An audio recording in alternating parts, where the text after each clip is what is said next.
예, 칼에 베인 상처는 일주일이면 낫습니다. 그러나 말에 베인 상처는 계속 이렇게 덫이 나더라고요.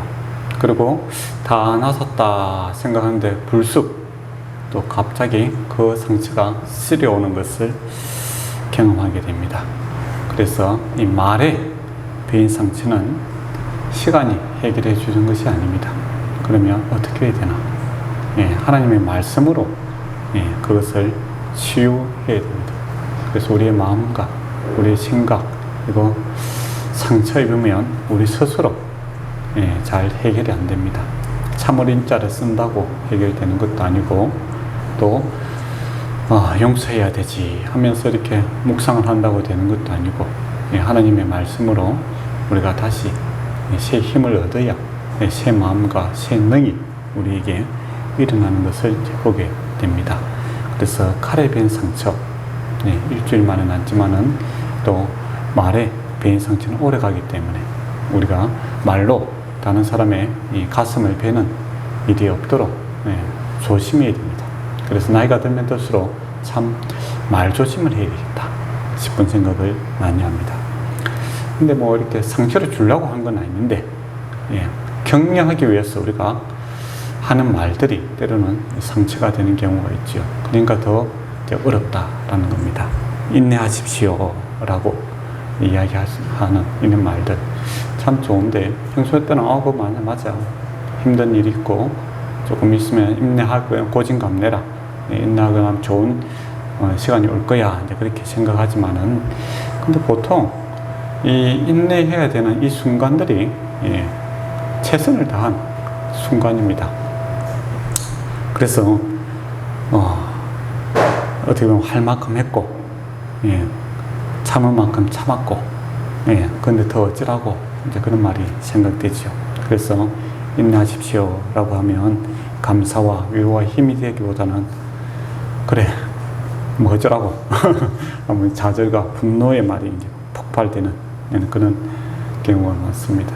그래서 위로한다 치고 인내하고 힘내세요 라고 했는데, 듣는 사람 입장에서는 뭐 큰 바위를 갖다가 막 얹는 느낌이죠. 물론 그 말의 무게가 그만큼 하는 사람 입장에서는 가벼운 깃털 같이 가볍게, 지푸라기처럼 가볍게 던지는 말입니다. 그러나 그런 말 있지 않습니까? 당나귀의 그 허리를 부리트린 마지막 그 지푸라기, 그러니까 최도 한도로 이렇게 짐을 많이 쌓아 놓은 상태에서, 이거 뭐 지푸라기 하나, 깃털 같은 거, 이거 뭐 짐이 가볍게 할 수 있을 거야 라고 얹었는데, 한계치를 넘어서 허리가 부러지는 그런 경우가 생깁니다. 그래서 우리가 참 어려운 사람들한테 가서 인내하십시오, 힘내세요 라고 했을 때 그 사람이 그것 때문에 분노가 폭발하는 그런 경우가 생기죠. 그래서 말하는 사람도 당황스럽고, 또 듣는 사람도 참 미안하고, 그렇지만은 감정이 또 북받쳐 오르니까 어쩔 수 없는 그런 상황이 생기게 되죠. 그래서 상황에 맞는 말이 참 중요하죠. 할 만큼 하고 참을 만큼 참았고 더 이상 못하겠다, 그런 상황인데 뭐 옆에서 이야기하면 더 화가 나죠. 근데 이것부터 더 이제 낙심되는 경우가 있어요. 어떤 경우냐면, 할 만큼 하고 참을 만큼 참았어요. 근데 그 와중에서 어떤 생각을 합니까? 우리가 그래, 이것만 있으면, 또 이번 기회가 딱 온다면은 완전히 재난 회복이 될 것이다, 그런 이제 소망을 하나 딱 붙들고 참고 있는 거죠. 무조건 참는 건 아니지 않습니까? 근데 이제 그 순간이 왔어요. 그것이 딱 주어지는 겁니다. 그래서 성공을 했어요. 그런데 전혀 결과가 좋아지지 않을 때, 정말 이때는 절망을 하게 되죠. 이때까지 그거 붙들고 참고 인내했는데, 그거 딱 이루어졌는데 안 되는 거예요. 택도 없는 거예요. 그때는 정말 내가 이제 막 그만 살았으면 좋겠다 라는 절망을 하게 됩니다. 엘리야도 그렇죠. 이 말씀을 드린 이유가 이제 엘리야의 모습이 그대로 잘 나타납니다. 엘리야도 이제 할 만큼 하고 참을 만큼 참았던 사람이죠. 3년 반 동안 거리 시내가에서 까마귀가 갖다 주는 물과 고기를 먹었고, 또 그 3년 반 안에 그 그리스네에서 물이 마르니까 하나님께서 사바랏 가부에게 가라라고 합니다. 이방의 땅이지요. 예, 바알 섬기는 그러한 곳인데, 예, 바알이 무능함을 보여주는 겁니다. 예, 바알을 섬기는 그 고향에서도 이 가부와 고아가 먹을 것이 없어갖고, 예, 이제 이거 이 떡만 구워 먹고 죽으리라라는 이제 그 곳에 가게 되죠. 예, 그래서 예, 그렇지만 이제 하나님의 말씀을 믿고 뭐라고 합니까? 그 떡을 나에게 먼저 다오, 이렇게 이야기를 합니다. 사르밧 가부가 예, 믿음이 있어서 준 것 수도 있고 아닐 수도 있습니다. 사실은 아닐 수가 있겠죠. 예, 아이 하나 있고 여자 혼자 있는데 뭐 산에서 시커먼 남자가 와갖고 빵 떡을 좀 가져오라 이렇게 하니까 뭐 겁이 났겠죠. 그래서 뭐 어쩔 수 없는 상황에서 준 것 같아요. 그런데 이제 놀라운 일이 생깁니다. 예, 계속 밀가루와 기름이 마르지 않고 나타나는 거죠. 그래서 하나님의 말씀으로 이렇게 살아가는구나라는 이제 믿음이 이렇게 시작이 됩니다. 근데 어떤 일이 발생하지 않습니까? 갑자기 이 아이가 죽어버려요. 그러니까 이 아이가 이제 엘리야를 부르죠. 그러면서 이제 이 여인이 놀라운 이야기를 합니다. 내가 내 죄를 발견하게 되었다라고 이야기를 하죠. 그러니까 아이가 죽었는데 그 여인이 이제 그 사건, 이 충격적인 사건을 통해서 자기 죄를 이제 알게 되었고 회개하게 되죠. 그리고 놀랍게도 엘리야가 그 아이를 살려냅니다. 하나님께 살리시죠. 그래서 이 믿음이라는 것, 이 절망 가운데 하나님의 말씀이 오니까 전혀 안 될 것 같은데 되는 일들이 생기죠. 연명을 하게 됩니다. 그리고 더 나아가서는 죄를 깨닫게 되죠. 문제는 나에게 있었구나라는 것을 알게 되고 절망 가운데 하나님 말씀으로 부활의 능력을 이렇게 경험하는 것을 이 사르밧 가부가 경험하게 되고 참된 신앙인이 됩니다. 근데 아직 이제 엘리야의 삶 속에서는 아직 이 절망의 길, 이 고난의 길이 남아 있었지요. 근데 드디어 이제 때가 왔습니다. 3년 반 동안 이제 감옥을 쭉 있다가 이제 드디어 하나님께서 이제 문제를 해결하시겠다라는 사인을 주시죠. 여러분이 엘리야라면 어떻겠습니까? 심장이 뛰지 않겠습니까? 이때까지 계속 도망 다니고 정말 남의 집에서 그렇게 빌붙여 살아가는 것도 참 얼마나 부끄러운 일입니까? 드디어 때가 왔다. 하나님께서 역사하시는 것 같구나 라고 해서 기쁜 마음으로 밖으로 나오게 되고 당당하게 아합을 찾아가죠. 그러면서 이제 당당하게 이야기를 합니다. 결정을 내자.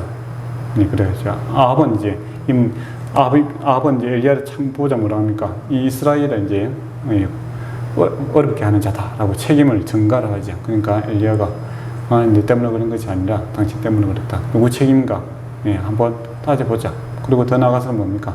누가 참 이 문제를 해결할 수 있는 참 하나님인지 이제 대결을 해보자라고 이제 이야기를 합니다.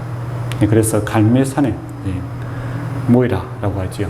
원래는 이제 바알과 아세라 그 제사장까지 다 오면 좋은데 바알 신전을 섬기는 400명만 옵니다. 아마 바알은 이제 남자시니까 아합이 좀 관리를 했는 것 같고 아세라는 여신이죠. 그래서 이세벨이 관리를 했는 것 같아요. 450명은 오지 않습니다. 뭐 이들은 이제 바알과 아세라를 사실 섬기고 있지만은 그 신으로 생각하지 않죠. 자기 이제 정치적인 수단으로 사람을 다스리는 방법으로 종교를 이용할 뿐입니다. 뭐 제사 지낸다고 비가 오겠나? 그렇게 생각을 해서 안 보내는입니다. 그렇지만은 이제 전투를 위해서 이제 바알이 제사장을 이제 보내죠. 특히 이제 바알은 이제 청둥과 비를 이제 주관하는 신이니까 어쩔 수 없이 나와야 되는 겁니다. 그리고 이 갈멜산에 엘리야 혼자 이렇게 가게 됩니다. 그리고 여러분이 잘 아는 것처럼 이제 영적인 전투가 벌어졌죠. 먼저 이제 바알신을 섬기는 제사장들의 기회를 줍니다. 그들이 아침 일찍부터 이제 제물을 준비하고 뭐 해도 뭐 전혀 비 한 방울 내리지 않고 구름도 끼지 않습니다. 그러니까 또 엘리야가 옆에서 이제 야구를 올리죠. 너희 신이 혹시 주무시고 있는지 또 외출할 수도 있으니까 더 해봐라 라고 하니까 극단적인 모습을 보여줍니다. 사람들이 뭐 피를 흘리기도 하고 뭐 그렇게 해도 끄떡없지요. 비가 오지 않습니다. 그래서 바알이 무능하고 신이 아니다라는 것이 증명이 되었죠. 그렇다면 이제 우리가 섬기고 있는 이 하나님이 과연 어떻게 역사하실 것인가, 바톤이 넘어왔습니다. 그때 엘리야가 어떻게 합니까? 재단을 재단을 쌓고 거기다가 이제 재물을 얹고 거기다가 물을 갖다 부으라라고 하죠. 뭐 타기 위해서는 우리가 물이 없어야 잘 타지 않겠습니까? 근데 잘 탈 수 없는 조건들을 이야기합니다. 물을 간뜩 부어라라고 하죠. 사람들이 참 비웃지 않겠습니까? 저래갖고 무슨 발화가 되겠나 싶었죠. 근데 놀랍게도 엘리야가 기도하자 흔적도 없이 하늘에서 불이 떨어져서 흔적도 없이 그 재물과 모든 것이 싹 없어져 버립니다. 그렇게 되니까 이제 어떻게 됩니까? 참 하나님은 우리가 믿고 있는 이스라엘 하나님이다라는 것이 증거 증명이 되었죠. 그리고 이 전투를 간절하게 바라보고 있는 사람들은 누구겠습니까? 이스라엘 사람들이죠. 3년 반 동안 비가 안 내려왔으니까 이게 누구 책임지 또 이걸 한번 겨뤄보자라고 했으니까 뭐 정말 목숨을 걸고 눈이 빠져도 쳐다보고 있었는데 하나님이 참 하나님이시고 이 모든 재앙은 바알을 섬기는 이 우상 숭배로부터 왔다라는 것이 증거 증명이 되었으니까 이 이스라엘 백성들의 이 분노가 그들을 향하게 되시죠. 그리고 그날 400명의 제사장들이 다 죽습니다. 물론 제사장들뿐만 아니라 이 사태가 오게 된 것은 이스라엘 백성들의 그 마음이 문제였죠. 하나님을 버리고 떠나버린 그들의 마음의 문제였지만 사람들은 자기를 회개하기보다는 어떻게 합니까? 어떤 문제가 생겼을 때 남 핑계를 대기 좋아하죠. 그리고 남에게 책임 전가를 하기 좋아합니다. 어떻게 보면 이 제사장을 죽일 뿐만 아니라 그들이 회개했으면 참 좋았을 건데 회개하는 모습은 없고 분노하는 그 마음만을 쏟아부어 버리죠. 그리고 이제 이 엘리야는 이제 생각을 합니다.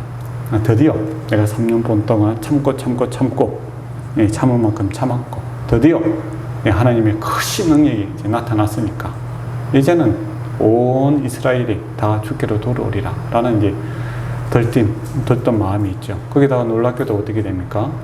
엘리야가 기도하니 구름이 손바닥만한 구름이 뜨기 시작하더만은 이제 비가 내리기 시작하죠. 그러니까 얼마나 성령이 충만하고 에너지가 넘쳤던지 이 아합의 이 병거 그러니까 아합의 그 마차보다 더 빨리 뛰어서 성으로 들어가는 그런 모습을 보게 됩니다. 그때 뛰어갈 때의 마음은 어떻게 했습니까? 이제는 다 되었다. 이제는 드디어 성공이고 이제는 완전히 전세가 역정되어 바알과 아세라와 우상숭배는 싹 끝나고 이 땅에 하나님의 나라가 또 하나님께 주신 복에 충만하리라 라는 마음으로 막 뛰어가기 시작하죠. 그런데 성 안에 도착하자 이제 놀라운 일이 생깁니다. 오늘 우리가 읽었던 본문이죠. 그 앞에 본문인데 이 이세벨이 끄떡도 안 하는 거예요. 눈 하나 깜짝 안 합니다. 얼마나 당했습니까? 자기가 이제 상상하기는 이세벨이 겁이 나서 살림살이 생겨갖고 자기 고향으로 이제 두루로 도망가고 그런 걸 상상했는데 성에 딱 서서 그 소식을 듣고 내일 이맘때에 너도 그 선지자처럼 내가 죽이겠다라고 하는 겁니다. 그러니까 이 말에 엘리야의 마음이 무너지기 시작합니다. 몸도 마음도 다 무너져 버리죠. 이때까지 참다가 이것만 하나님의 크신 능력만 나타난다면 이건 완전히 끝날 것이라고 생각했는데 전혀 변화되지 않고 더 나아가서 이스라엘 백성들도 전혀 변화가 없는 거예요. 그들은 분노로 포출했을 뿐이지 그 400만을 죽였을 뿐이지 마음을 돌이켜서 하나님께로 돌아오고 회개의 역사도 없다라는 겁니다. 마음이 이렇게 완악한가? 더 이상 무엇을 할 수 있을까? 하늘에서 불이 떨어졌는데 뭐 더 이상 해야 되는가? 할 수 있는 것이 없다라는 이 절망감 속에 엘리야는 그냥 도망가 버립니다. 엘리야를 욕할 수 있는 사람이 없을 것 같아요. 저와 여러분도 살아가다 보면 얼마나 절망스럽고 인내의 그 한계에 부딪혀서 어찌할 바를 모르는 그 당황스러운 그런 순간이 있지 않습니까? 그러다가 이제 이 신앙이 있으니까 어떻게 합니까? 호렙산으로 찾아가죠. 하나님을 찾아 하나님을 만나야겠다라는 겁니다. 그래서 이 호렙산으로 출발합니다. 그리고 3절에 보면 브에세바에서 이제 그의 종을 사안을 거기에 머물게 하고 자기 혼자 가지요. 브에세바는 이스라엘 그 최남단 그 지역입니다. 그러니까 이스라엘 땅을 통과할 때까지는 그 사안과 같이 갔고 호렙산에 도착할 때는 이제 하나님 만나기 위해서는 정말 자기 혼자 하나님과의 문제를 좀 해결하고 싶은 그런 마음이 있었던 것 같아요. 더 이상 뭐 자기의 절망적인 모습을 보여주길 수도 없고, 그래서 뭐 우리도 그렇지 않습니까? 다 귀찮고 딱 혼자 있고 싶은 그런 마음이죠. 근데 이제 가다가 쓰러지게 됩니다. 몸도 마음도 많이 지쳤던 것 같아요. 에너지는 다 쏟아버렸죠. 그러니까 그 강야에서 노덴나무에 앉아 있다가 이제 거의 뭐 기절하는 수준으로 쓰러져 자고 있죠. 그때 이제 천사가 나타나서 어떻게 합니까? 힘내라. 그런 소리 안 하잖아요. 인내하지. 그런 소리 안 합니다. 떡을 줍니다. 그리고 물을 주죠. 우리가 너무 지치고 힘들 때 말이 큰 상처가 되거든요. 그때 이제 사실은 몸의 피곤함을 해결해 줘야 된다. 먹이고 잘 재우고 말없이. 거기 보면 이제 부모님들이 우리에게 때로는 큰 위로가 되는 게, 부모님들이 뭐 아름다운 말로 이렇게 하는 경우보다는 때로는 그냥 말없이 밥 챙겨주고, 그죠?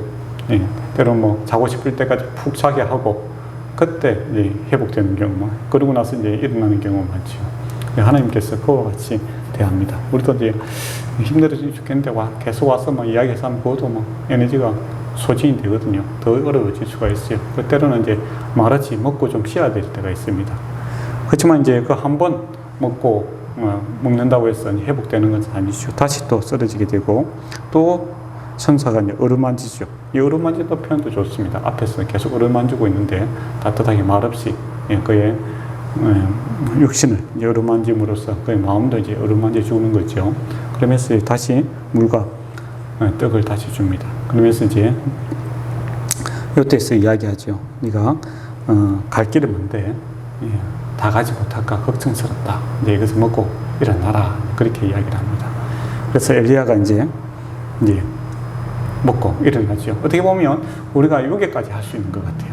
우리가 답을 줄 수 있는 것이 아니라, 우리가 하나님의 사람들이 힘들고 지칠 때 뭐 이렇게 여러 가지 말로 설득하고 뭐 이렇게 하나님을 이렇게 하는 것보다는 때로는 하나님과 내 자신과 이렇게 직면해서 문제를 풀어야 될 경우에는 옆에서 할 수 있는 일이 뭔가라고 했을 때 어루만져 주고 밥 주고 물 주고 그렇게 해서 다시 네가 하나님 앞에 기도할 수 있도록 시간과 여유를 이렇게 줄 수 있는, 도울 수 있는 그런 그 정도의 수고할 수 있는 것 같아요. 그거는 또 누구나 다 할 수 있는 것 같아요. 많이 배워야 되는 것도 아니고, 따뜻한 마음과 따뜻한 손길이 있으면 또 뭐 큰 소리 잡아라 그런 것도 아니잖아요. 구운 떡, 물, 간단한 밥 한 끼 사주고 잠시 기다려 줄 수 있고, 다시 한번 네가 하나님과 한번 만나봐라. 이제 그 정도 수준. 하나님께서 답이시다. 그 정도 위로 말 정도 할 수 있을 것 같아요. 그리고 이제 이 위로와 힘을 받은 이 엘리야가 40주야로 가서 호렙산에 이제 도착을 합니다. 성경에서 40주야다라는 것은 새로운 것을 기대하는 그런 일이죠. 모세가 시내산에서 40주야로 있다가 새로운 시대가 열린 것처럼, 예수님이 또 40주야로 기도하고 나서 금식하고 나서 사역을 시작한 것처럼 이 세상은 가고 새로운 세상이 또 새로운 일들이 발생할 수 있는 그런 희망을 줍니다. 근데 40주야 그 결코 작은 숫자 아닙니다. 그죠? 한 달 넘게 어떻게 보면 이 문제를 해결하고 해서 시간이 필요했다라는 겁니다. 엘리야도 한 달 넘게 골똘한 절망 가운데 좌절 가운데 있었다라는 겁니다. 그렇다면 저와 여러분도 뭐 한 번 톡 했다고 바로 일어난 사람은 얼마나 있겠습니까? 때로는 시간이 필요하다. 물리적인 시간이 필요하죠. 그리고 이제 드디어 이제 하나님을 만나게 됩니다. 하나님 말씀이 엘리야야 너가 어찌하여 여기 있느냐 이렇게 물어봅니다. 어찌하여 여기 있느냐라는 것이죠. 그러니까 내가 이사할 곳은, 내가 보낸 곳은 그 전투장이죠. 근데 나는 왜 여기 와서 이제 기도하러 왔느냐 이렇게 봅니다. 근데 때로는 얼마나 섭섭하겠습니까? 그죠? 예. 몰라서 그렇습니까? 그렇게 따질 수도 있는 것 같아요. 그러니까 그렇게 지석합법으로 하나님께 이야기하기 힘드니까. 예. 10절에 보면 내가 만군의 여호와께 열심히 유배를 하오니 이는 여호와 이스라엘 자손이 언약을 버리고 주의 단을 흘고 칼로 주의 선지자를 죽였으며 오직 남았거늘 그들이 내 생명을 빼앗으려 하나이다. 할 만큼 했다 이거죠. 열심히 특심하단 말이에요. 여기서 하고 나중에 또 합니다. 내가 정말 할 만큼 했지 않습니까? 최선을 다했다 이거죠. 내가 뭐 게으름을 부리다가 뭐 지쳐갖고 여기 왔습니까? 예, 내가 하라는 거 안 했습니까? 순종을 안 했습니까? 내가 시내 뭡니까? 그린 시내가에서 내가 까마귀 갖다 주는 고기 먹어가면서 말이야. 계곡에서 물 먹어가면서, 그리고 부끄럽게 가부에게 가서 이렇게 동령하듯이 어째 살아가면서 했고, 또 생명을 위협이 있지 않겠습니까? 성리하고 났으니까 그렇게 이야기하지만은, 그냥 갔을 때는 아합을 만났을 때는 죽을 수 있잖아요. 바로 죽을 수도 있고, 또 여러분이 1대 400으로 싸운다 생각해요. 얼마나 외롭고 힘든 겁니까? 그런데도 하나님만 믿고 당당하게 그렇게 했고, 또 성의했다. 그렇죠? 난 열심히 특별한 사람이다. 나한테 더 이상 이야기하지 마이소. 그렇게 되는 거죠. 나도 할 만큼 했다. 이렇게 이야기를 합니다. 그리고 이제 나만 남았다. 이야기를 합니다. 나만 남았다. 희망이 없다. 이거죠. 내가 약한 사람이 아니고 마지막 남은 희망이었는데 나만 남았는데 나는 이제 더 이상 못하겠다. 그런 식으로 딱 배수준을 이렇게 치고 있는 것을 보게 됩니다. 여러분도 깝깝할 때 그런 생각이 들지 않습니까? 내가 최선을 다했고 할 만큼 했고, 내가 온갖 수모와 어려움과 외로움을 내가 이기고, 그리고 정말 우리가 힘들 때는 나 혼자밖에 없다는 생각이 들잖아요. 나를 위로해주고 나의 동력자 이제 이야기했었는데, 사실 동력자가 구하기 쉽습니까? 다 없잖아요. 어떤 누구도 동력자 만나기는 쉽지가 않습니다. 또 옆에서 보기에는 저 사람들끼리 동력자인데 그 사람한테 물어봐요. 동력자인지. 그러면 그런 이야기 잘 안 합니다. 그래서 우리가 다 외로움의 극치에 달하고 있죠. 그래서 11절에 보면 여호와께서 너가 나가서 여호와 앞에 산에 서라 하더니 이제 하나님께서 뭔가를 보여줍니다. 산에 딱 섰으니까 기대했겠죠. 그냥 서라라는 것을 한번 변론해보자, 따져보자 이거죠. 변호사가 이제 서지 않습니까? 그러니까 하나님께서 그래 네 최선을 다했고 할 만큼 했고 그래 좋다. 하나님과 나와 변론을 해보자, 한번 따져보자 이거죠. 하나님 앞에서 산에 서라 라고 하니까 하나님 크고 강한 바람이 가르고 바위가 부수나 바람 가운데서 여호와 계시지 아니하고 바람 후에 지진이 있으나 지진 가운데서도 여호와께서 계시지 아니하며, 그러니까 하늘에 불이 떨어진 거하고 비슷한 거죠. 지진, 큰 바람이 불어서 산이 깨어지고, 그건 사람이 할 수 있는 일이 아니라 신적 능력으로 나타나는 강한 그런 외적인 그런 능력 아닙니까? 근데 그 가운데 하나님이 안 계시더라. 그거죠. 근데 어떻게 됩니까? 12절에 보면 여호와께서 불 후에 세밀한 소리가 있는지라. 그러니까 하나님은 세밀한 소리로 이야기하시더라라는 겁니다. 생각의 전환을 갖다가 이야기하는 거죠. 하나님께서 이야기하고자 하는 건 그거죠. 엘리야, 너는 큰 능력을만 있으면 이 문제가 해결되리라 생각하고 있었지. 그러나 나는 세밀한 소리로 문제를 해결한다라는 겁니다. 세밀한 소리는 어디에 하는 겁니까? 귀에 들리지만은 사실은 마음을 움직이시는 분이죠. 큰 불로, 큰 지진으로, 큰 바람으로 사람을 마음을 바꿀 수 없단다. 하나님은 말씀으로 사람의 마음을 바꿀 수 있단다라는 것이죠. 그러나 세밀한 소리는 보이지 않죠. 그렇기 때문에 하찮아 보입니다. 그러나 이 하찮아 보이는 이 세밀한 소리가 큰 일을 하게 될 것이다 라는 것이죠. 그래서 이제 예수 그리스도께서 하시는 일도 보면 그렇죠. 십자가, 나사렛 예수 이렇게 이야기하지 않습니까? 나사렛에서 우리가 지금 뭐 사람들 자주 쓰니까 그건 아주 멋있는 말로 생각하는데 나사렛 보잘것없는 동네입니다. 네. 그냥 기억도 없는, 이름도 없는 그런 정말 멸시와 천대를 받는 나사렛이죠. 그 세밀한 소리, 예, 그 작은 소리, 나사렛 예수. 외치나 아무도 듣지 아니하라고 하는 소리. 광야에서 외치는 소리, 세례 요한이죠. 그것도 세밀한 소리죠. 광야에서 뭐 외친다고 누가 듣겠습니까? 그러나 그 말씀이, 그 소리가 사람의 마음을 깨트려 버리죠. 그리고 십자가죠. 네, 수치의 상징을 아닙니까? 이런 게 악한 죄인은 이렇게 죽여야 마땅하다라고 보여주는 것이 십자가였습니다. 아무도 그들도 보지 아니하고 아무도 그 십자가, 그것이 온 세계를 바꾸어 버리죠. 우리에게 죄를 이기게 하시고 사망을 이기게 하시고 새 하늘과 새 땅을 주는 그 길을 만들어 놓았지 않습니까? 그것이 부활의 능력으로 가는 생명의 길의 출발점이었죠. 하나님께서 그것을 이야기하는 겁니다. 세밀한 소리, 하나님의 말씀으로 사람이 변화시키게 될 것이다 하는 겁니다. 13절에 보면 엘리야가 듣고 겉옷으로 얼굴을 가리고 내가 굴 여기에 면 소리가 그에게 임하여 이르되 엘리야가 어찌하여 여기 있느냐 물어봅니다. 이제 앞에까지는 이제 얼굴도 안 가리고 당당하게 한번 따지는 거죠.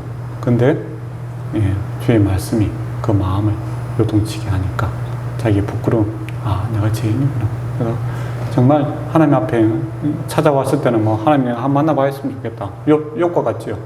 뭐 내가 할 말이 있다 이거죠. 할 만큼 했고, 나도 당당하다. 이건 내 책임 아니고 하나님 책임이다. 하나님 능력이 부족한 거지 내가 뭐 정신이 부족한 건 아니다. 이제 그렇게 했다가 이 사건 이후에 자기 얼굴을 가리고 있는 것을 보게 됩니다. 내가 정말 모지랭이구나. 내가 잘못 생각했구나. 뭐 힘만 있으면 되는 줄 알았더만 세밀한 소리로, 세밀한 말씀으로 주님께서 여전히 역사하고 계시는구나. 그것을 알게 되는 것이요. 그러면서 이제 14절부터는 이제 목소리가 좀 작아졌겠죠. 그래도 뭐 사람들이 변명을 끝까지 해야 되지 않겠습니까? 내가 만군의 하나님 여호와에게 열심히 유배하오니 이는 이스라엘 자손이 주의 언약을 버리고 주의 제단을 헐며 칼로 주의 선지자들을 죽였으며 오직 나만 남았거늘 그들이 내 생명을 찾아 빼앗으려 하나이다. 그건 좋긴 좋다고 그러죠. 하나님께서 마음을 세밀한 소리로 이야기하는데, 근데 이제 부끄럽지만은 나도 할 만큼 했지 않습니까? 그 이야기하는 거죠. 앞에는 이제 좀 톤을 높여갖고 하다가 이제 부끄럽고 자기 얼굴과 자기 마음을 가리고, 그렇지만 나도 할 만큼 했습니다. 더 이상 나무르지 마세요. 이제 그런 뉘앙스로 이제 조금 이야기를 합니다. 하나님께서 이제 7,000명을 나중에 그 18절에 보면 내가 이스라엘 가운데서 7,000명을 남기느니 다 바알 앞에 무릎을 꿇지 아니하고 다 바알 앞에 입맞추지 아니하는 자니라 라고 이야기합니다. 그러니까 자기는 이제 혼자밖에 없다고 생각했는데 하나님께서 남은 자들이 7,000명이나 있더라 하는 겁니다. 그게 이제 착각이죠. 착각을 깨워버립니다. 우리가 이제 사역을 하고 되고 또 우리가 살다가 보면 항상 나만 열심히 하는 것 같고 나만 최선을 다하는 것 같고 다른 사람들은 뭐 먹고 노는 것 같고 그런 이제 착각을 하게 되죠. 그렇지 않다는 겁니다. 여전히 7,000명이란 7,000이라는 숫자가 중요합니다. 7이라는 것이 완전 숫자고 많다는 것이 1,000이죠. 그러니까 많은 숫자가 여전히 발 앞에 무릎 꿇지 않고 하나님 앞에 서고 예배하고 주를 위해서 힘쓰고 있다는 겁니다. 한국 교회가 좀 많이 어려운 상황이지만은 여전히 7,000명의 주의 사람들이 일하고 있고 노력하고 있고 힘쓰고 애쓰고 있다는 것이죠. 그걸 알아야 됩니다. 나만 하고 있다. 교훈입니다. 엘리야가 잘못 받는 거죠. 나만 하니까 하나님께서는 나를 붙드시는 그 손길이 우리 믿는 모든 사람들 다 붙들고 있다라는 이 겸손을 좀 우리가 배워야 됩니다. 근데 어느 순간 우리가 하나님이 사람이라고 해서 자기만 하나님이 사람이고 다른 사람들은 한 새끼손가락 끝에 있는 사람으로 생각하는 이 교만에 빠지기가 참으로 쉽습니다. 왜냐하면 하나님께서 우리를 사랑하시는데 다 사랑하시죠. 그러니까 all 모든 것을 주시기 때문에 나에게만 다 주는 걸로 생각하는데 아닙니다.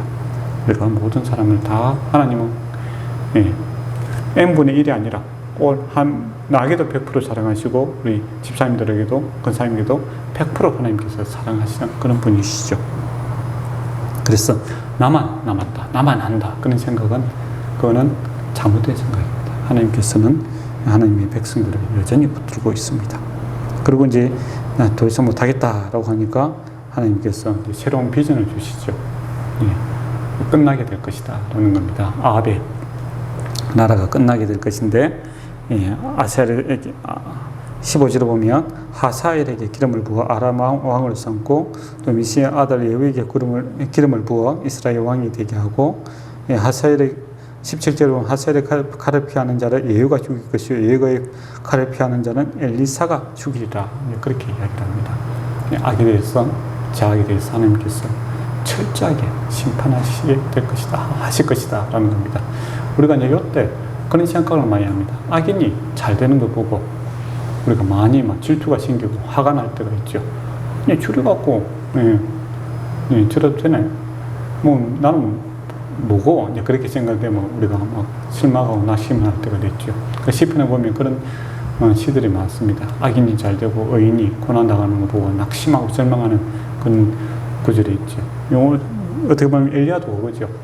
저렇게 악한 아합과 이세벨이 저렇게 잘 사는데 하나님 백성은 이 굴 속에 숨어 있어야 되고 동굴 속에 숨어 있어야 되고 이게 뭡니까?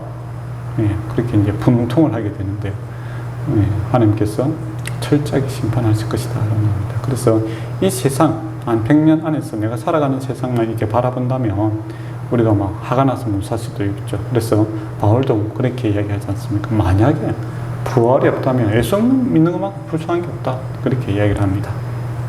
그러나 부활이 있다면 예수 믿지 않는 것만큼 위험한 일이 없죠. 그리고 이 땅에서 내 마음대로 내 욕구대로 살아가는 것만큼 위험한 일이 없다라는 겁니다. 부활 하나님께서 반드시 악에 대해서 심판하실 것입니다. 그러나 그때는 내가 생각하는 때보다는 늦게 옵니다. 왜냐하면 하나님께서 나보다는 인내심이 많으신 분이기 때문이죠. 기회를 줍니다. 그러면 억울하지 않느냐? 아니죠.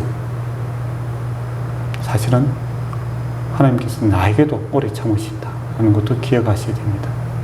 하나님께서 인내심이 내 수준밖에 되지 않는다라고 하면 저와 여러분이 하늘에서 벼락을 맞아 죽을 확률이 많습니다. 그러나 하나님께서 내에게도 오래 참으시죠. 인내하시고 붙들어 주심으로 우리가 살아가는 겁니다. 만약에 이 엘리야에게 하나님께서 참지 않았으면 블레셋바 쪽 와서 벼락 맞아 죽을 수도 있겠죠. 천사가 한번 나타났는데 버뜩이 안 일어나고 또 못 가겠다고 또 들어놓여 있으면 그때 죽을 수도 있겠지 않겠습니까? 그러나 하나님께서 오래 참으시고 다시 붙들으시고 다시 이렇게 세우시는 인내하심이 나에게도 충분하다는 것이죠. 그런 의미에서 참으로 하나님의 사랑의 하나님이시고 위로의 하나님이시고 은혜의 하나님이십니다. 그러나 그 위로와 은혜의 하나님이기 때문에 내가 하나님의 일을 하게 될 때 스스로 무너질 경우가 많습니다. 이만하면 됐는데 내보고 또 어쩌라고 라는 좌절에 빠질 때가 많다라는 겁니다. 그러나 그 와중에 하나님은 여전히 일하고 있습니다. 그 와중에 우리는 때로는 능력만 있다면, 힘만 있다면, 이것만 뭐가 되게 된다면 다 해결되리라 생각하는데 그렇지 않습니다. 사람의 마음을 바꾸고 생각을 바꾸고 사람이 돌이키고 회개하는 데 있어서 정말 하나님의 말씀이 세밀하게 역사해야 된다라는 겁니다. 그래서 참고 인내하고 기다리는 시간이 절대적으로 필요하죠. 그래서 우리가 힘들고 지치고 어려운 사람에게 가서 인내하십시오, 그렇게 이야기할 수 있습니다. 그러나 때로는 그 말 이전에 밥을 먹여야 되고 힘을 줘야 되고 어루만져야 되며 또 기다려 줄 수 있는, 기도할 수 있는 시간이 필요하고 40지화로 기다려주고 참고 함께 눈물로서 기도할 수 있는 이 중보의 기도가 더 필요할 때도 있다라는 겁니다. 근데 때로는 우리가 너무 빨리 조급함이 있죠. 안타까우니까 그런데 쉽게 인내하라, 힘내라, 어떻게 일어나라 이렇게 등짝을 때리고 그러는데 등만 아프지 위로가 되지 않는 경우가 있다는 겁니다. 그러나 우리는 부족하지만 하나님이 능하십니다. 하나님께서 세밀한 음성으로 그들의 마음과 그들의 생각을 다시 어루만지시고 또 소망을 주셔서 다시 일어나게 해서 사역의 현장으로 다시 불러주는 것을 보게 되지 않습니까? 그래서 참으로 이제 우리가 어려운 시대를 살아가고 있습니다. 그래서 인내라는 시간들이 이제 필요한 시점이죠. 그런 말들을 이제 많이 하게 되는 그런 시대에 살고 있습니다. 그래서 인내하라, 힘내시오라고 하면 더 이상 어쩌라고 더 분노하고 더 자절케 하는 그런 말로 다가올 때가 많죠. 그러나 하나님의 세밀한 음성을 들으시기 바랍니다. 사람의 말이 때로는 상처가 되지만 하나님의 말씀은 치유하는 능력이 됩니다. 그래서 매일 아침에 또 밥 먹을 때마다 하나님의 말씀 한 절씩 이렇게 읽고 기도하고 식사하시고 또 말씀 붙들고 일어나시기 바랍니다. 하나님께서는 여전히 말씀으로 세밀하게 우리의 마음과 생각을 붙들고 다시 일으켜 세우시는 그런 분입니다. 그리고 힘들고 지치 있는 사람을 만나거든 먼저 팥빙수를 사주시기 바랍니다. 더운데 팥빙수 먹고 속이라도 좀 시원하고 맑은 정신을 돌아오게 되면 그리고 40주야 좀 쉬게 해줘야 됩니다. 계속 일하라 다그치지 마시고 충분히 달릴 만큼 달린 사람이 지치는 겁니다. 그래서 좀 휴가도 좀 주고 시간도 좀 줘서 다시 리세팅이 나옵니까? 다시 세팅할 수 있는 시간을 주는 것이 딱 좋습니다. 그게 여름 휴가 아닙니까? 여러분도 잠시 하루라도 잠시 좀 쉴 수 있는 그런 시간을 좀 가지시기를, 재충전할 수 있는 시간을 가지실 때 그 와중에 하나님의 세심한 소리를 들으시고 주님의 사랑으로 다시 일어나시기를 축원합니다. 기도하도록 하겠습니다. 아버지 하나님, 주께서 우리에게 말씀하시고 또 역사하시고 있는 줄 믿습니다. 주의 말씀을 붙들고 일어나게 하여 주시옵고 주께서 우리를 어루만지시며 또 먹이시며 입히시며 다시 회복해 하시는 것을 믿습니다. 우리의 마음과 생각을 다시 붙들어 주시옵고 다시 일어날 수 있는 힘을 주시옵고 능력을 주심으로 우리가 표대를 놓치지 아니하게 하시고 표대를 향해서 달려갈 수 있는 그 힘과 능력을 더하여 주시옵소서. 예수님 이름으로 기도드리옵나이다. 아멘. 찬송